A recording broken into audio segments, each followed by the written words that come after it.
রোজা রমজানে দাঁড়া দাঁড়া মুতাছে, ওর ভিতরে কি কোনো ইমানদারি নাই?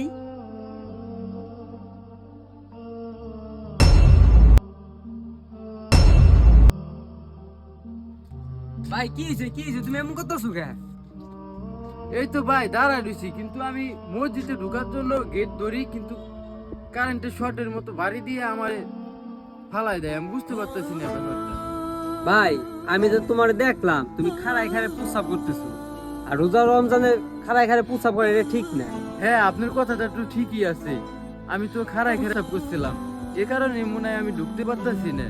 হ্যাঁ ভাই, আল্লাহর ঘরে পাক পবিত্র হয়ে ঢুকতে হয়, আর তুমি একটু আগে প্রস্রাব করছো, তোমার তো পুরো শরীর নাপাক হয়ে রয়েছে, এই কারণে তুমি মসজিদে ঢুকতে পারতেছো না। হ্যাঁ ভাই, আজকে থেকে আমার ভুল বুঝতে পারছি আমি। সো আমাদের ভিডিওটি ভালো লেগে থাকলে অবশ্যই লাইক কমেন্ট শেয়ার করে পাশে থাকবে।